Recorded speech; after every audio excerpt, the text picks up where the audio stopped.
সবাই কিন্তু উদ্যোক্তা হতে পারে না। ফ্যামিলি কি বলবে, ফ্রেন্ড সার্কেল কি বলবে। 35K মতো আমার খরচ হয়েছে। ছোট পুঁজি থেকে অনেক বড় হওয়া যায়। নিজের মাথায় চিন্তাধারা ছিল যে নিজে কিছু করব। হ্যাঁ, তো আমার মানে মাথায়, আমি ত্রিপলিতে পড়ি, বাট হচ্ছে আমার মাথায় যে ইন্টেনশন যে আমি একটা বিজনেস করব, এটা আমার প্ল্যান। তো বিজনেস করতে তো অনেক পরিমাণ পুঁজির প্রয়োজন হয়। তো ছোট থেকে একটা শুরু করার চিন্তা ভাবনা যে এখানে অল্প পুঁজিতে আমি বিজনেসটা স্টার্ট করতে পারবো।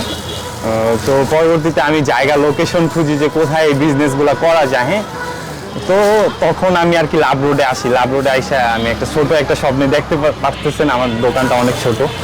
তো আমি বেশি আইটেম আসলে বিক্রি করি না, এখন অল্প কিছু আইটেম দিয়ে শুরু করছি। তো এই আর কি আমার এখানে মূলত আমার এখানে বেশি চলে। আমার মিট বক্স আছে, মোমো আছে, উইংস আছে, যেটা খাসি মুরগির উইংস বলে। হ্যাঁ, এগুলো আসলে পাওয়া যায়। আর আমার এখানে একটা কম্বো আছে 190 টাকায় 5 ধরনের আইটেম পাওয়া যায়।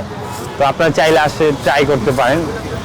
আমি মূলত মিট বক্সে সসেজ দেই, মিট বল দেই, আর হচ্ছে মিট দেই। হ্যাঁ, আর হচ্ছে আরেকটা দেই সয়া বড়ি, এটা ইউজ করি।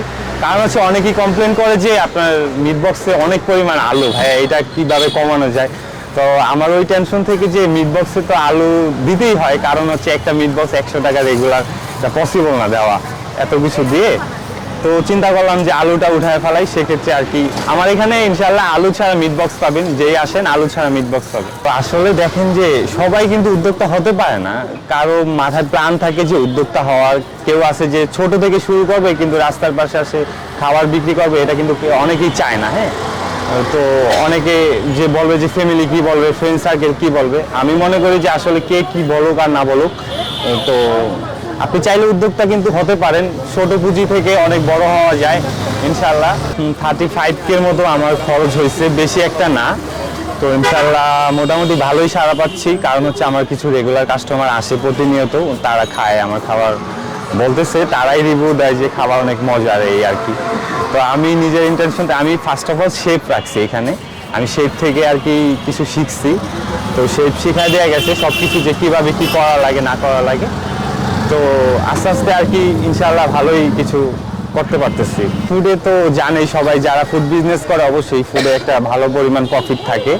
তো সেক্ষেত্রে আমি মনে করি যে হ্যাঁ, ভালো একটা আইডিয়া আমি চুজ করছি, কারণ হচ্ছে যে এখানে ভালো একটা প্রফিট থাকে, অল্প পুঁজিতে ভালো একটা প্রফিট থাকে।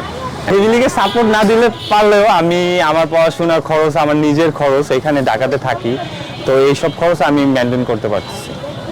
ভবিষ্যৎ পরিকল্পনা আসলে আমার একটা রেস্টুরেন্ট দেওয়ার ইচ্ছা আছে আর কি। এই থেকে আর কি এই রেস্টুরেন্ট ব্যবসা বলেন, যে আপনি ফুড বলেন, এই আইটেম আর কি নাম আমার। যতটুকু পারা যায়, রাস্তার পাশে তো পরিষ্কার পরিচ্ছন্নতা যতটুকু পারা যায় আর কি করতেছি। তাও আপনার আমার দেখতেছেন যে গাড়ির চারপাশে গ্লাস করা আছে, ধুলাবালি আসার কোনো স্কোপ নাই আমি মনে করি। Hydrostatic pressure test. আরে পাইপ তো ফ্যান্টাস্টিক। Impact test. দেখেন কত চাপ নেয়, প্রেসার যতই হোক এই পাইপ ভাঙবে না।